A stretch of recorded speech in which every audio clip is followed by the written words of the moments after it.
This is Duke Devil 95. My name is Brad Burnett, and today I'm going to be talking about Mandalorian Season 3, Episode 6.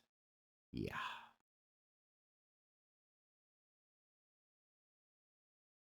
This week's episode of The Adventures of Bo Katan, featuring Din Djarin and special appearance by Grogu, is entitled Guns for Hire, and it opens on a starship traveling through space. It is manned by a bunch of Quarren, which are creatures that live on the same planet as the Mon Calamari. They are intercepted by what appears to be an Imperial Star Destroyer, small version of Star Destroyer, and they think the Imperials are there to shake them down for some sort of bribe for passage through the system. Turns out it's not Imperials at all in command of that ship. It is, in fact, Mandalorians. It is commanded by Axe Woves, uh, of the Night Owls, which Bo Katan used to lead. This is the group of mercenaries that split off from Bo Katan. And he explains, we're not here to get any money from you. We've already been hired. We've been hired to retrieve the son of a Mon Calamari viceroy who believes you've absconded with her son. And it turns out that the son is in fact in love with the captain of the Quarren ship. So he runs onto the ship, very Romeo and Juliet style. You can't separate us. Our love is wonderful. It's amazing. And the captain realizes that she doesn't have a chance here. She basically says, okay, we knew this wouldn't last, so you need to go with them. And the kid's very resistant. Woves is tolerant to a bit and says to basically Mandalorian Sasha Banks, go get the kid.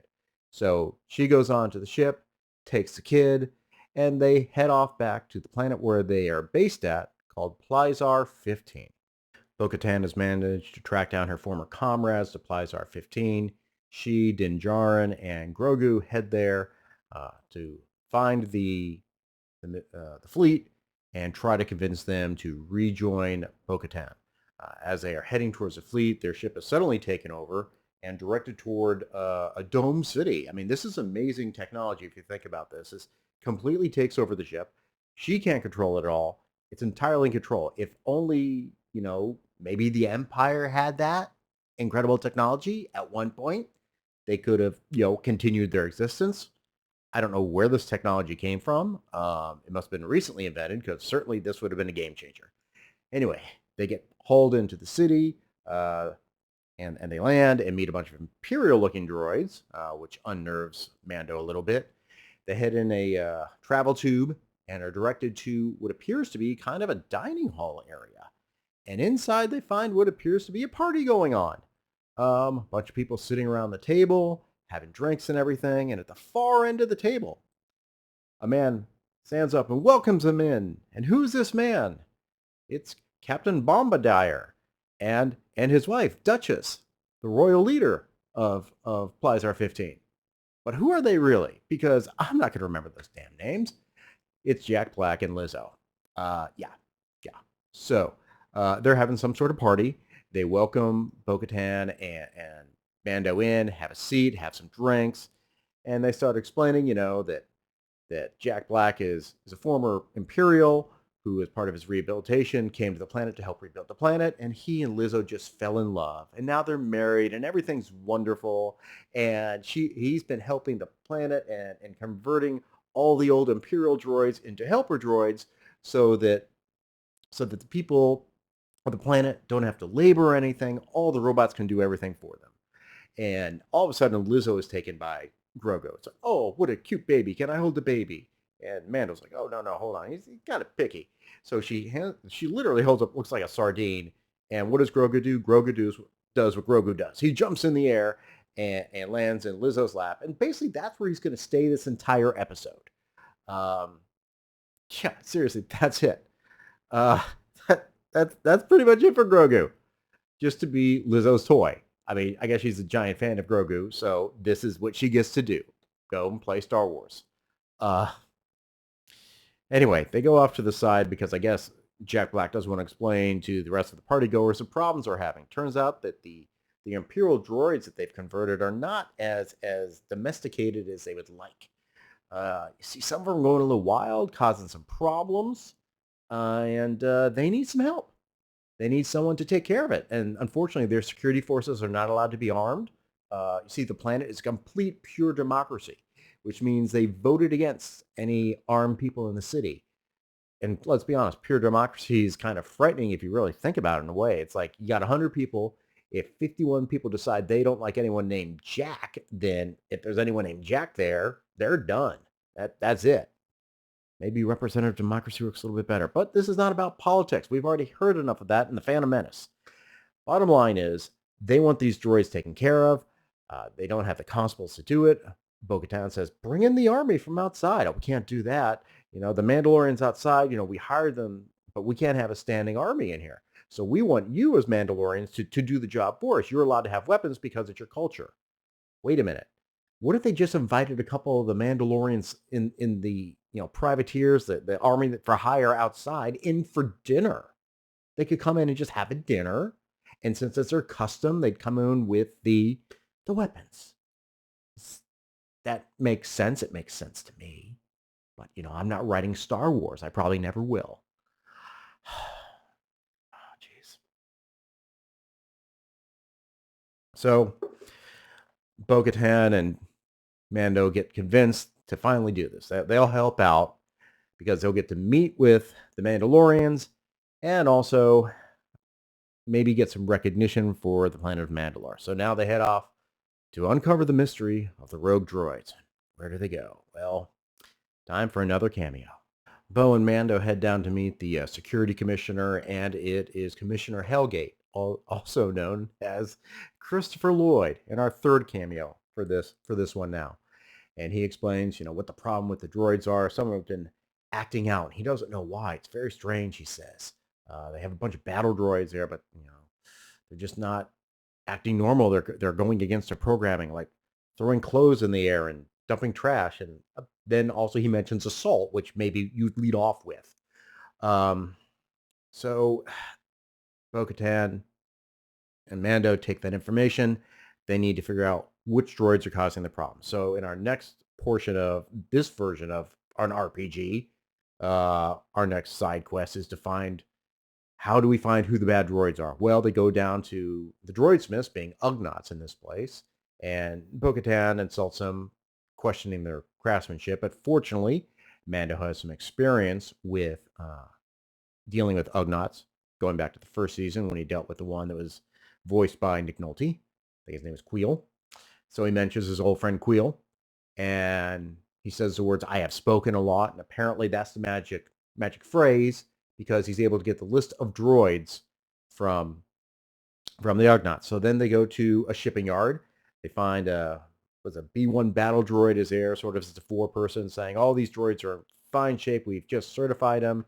There's no problems with them. But Mando doesn't believe so. He starts waving his hand in front of them, then wisely starts kicking them, because that won't piss off anybody. Well, it pisses off one, because it jumps up, knocks Mando to the ground, takes off running. Then we get a pursuit, which I'm going to analogize as someone said, let's kind of imitate Blade Runner. We have malfunctioning droids, so like we had malfunctioning replicants, so let's run through the city chasing them down.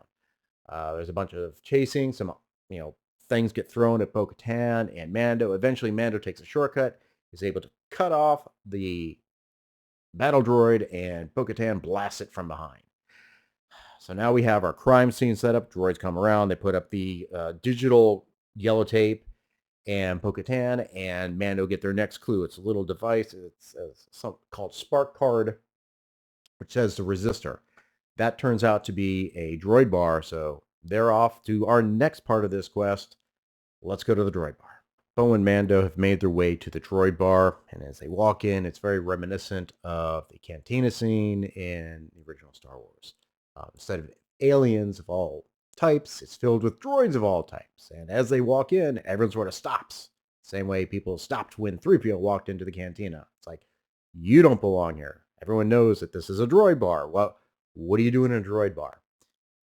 Mando goes up and starts to, lean on the bartender, trying to get some information. The bartender's like, look, we don't want any problems. Like, we don't like that these droids are malfunctioning because they're causing problems for us. We're just happy to serve here. We're allowed to live, and we serve humans. That's what we do. These droids are causing problems for us, so we're going to help you. I'm going to help you.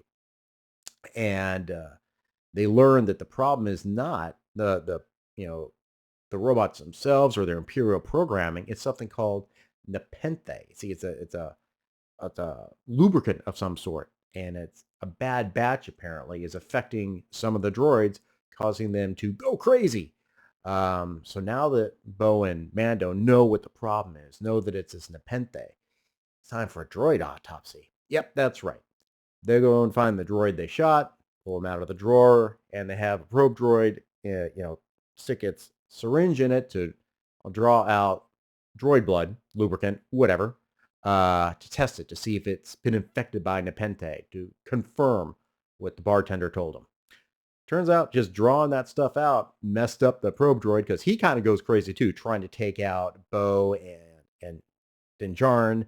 Lasers shooting all over the place. Din Djarin's able to take it out with the dark saber. He just sort of slashes down, which is probably the only move he can do with it because he still doesn't know how to wield the thing. The the medical examiner, I'm going to call it the robot medical examiner, is able to determine that there are some sort of nanobots in the nepenthe, and they're able to track down the source of it. You see, it's illegal to bring this in, and didn't come in through the droids. It was ordered by someone on the planet, and who ordered it?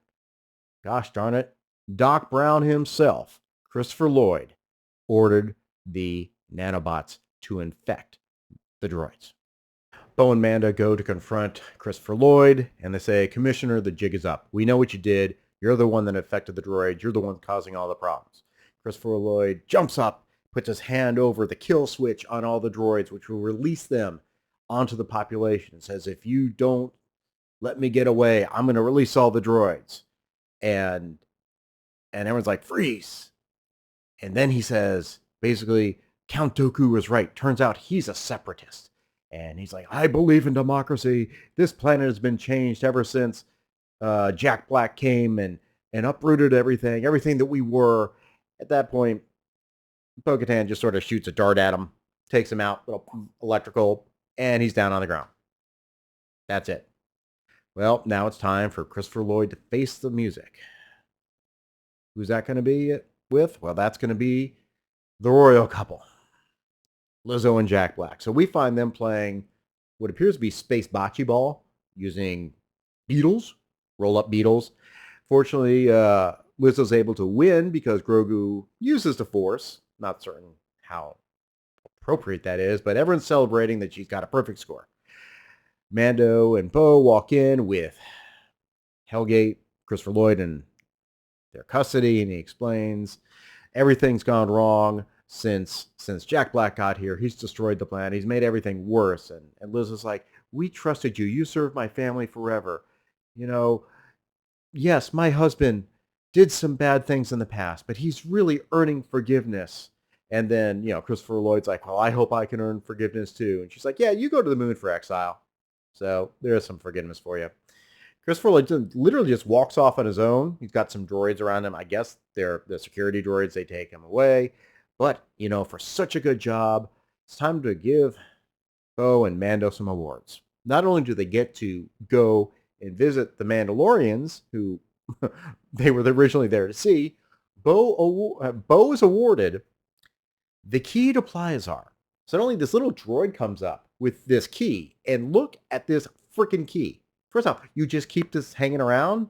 You're playing space bocce ball, and you keep the key of Plazar just hanging around in case someone saves the planet, I guess. Is that how it works? But look at this. What is this thing? Holy crap. What a prize. What a prize. But she's not done. You see, she's got one more gift to bestow, and that's to Grogu, whom she asks the guard next to her for a sword. And no, she's not going to cut down Grogu. No, because don't kill the merch. She knights him. Why? What has he done? He helped her win Space Bocce Ball, and he was cute and adorable and did a flip. Yeah. So, wow. All right, so Bo, Mando, and Grogu take off. Lizzo gives a little sorrowful goodbye to Grogu. And now, let's head off to the Mandalorian camp, because it's time for Bo to get the gang back together. So now Bo and Mando and Grogu head over to where the Mandalorian fleet is based, and it's pretty clear no one's really happy to see them. See, Wolves is in charge now, and he likes being in charge. He tells Bo, look, you're not worthy to be our leader. You don't even hold the Darksaber. At that point, Bo challenges him to a fight. It's an okay fight sequence. They go back and forth for a bit. It actually gets some good use of Mandalorian tactics, I guess, in the sense of they use all their weapons. They use their jetpacks to fight each other. I don't know why Mando doesn't use his jetpack more often.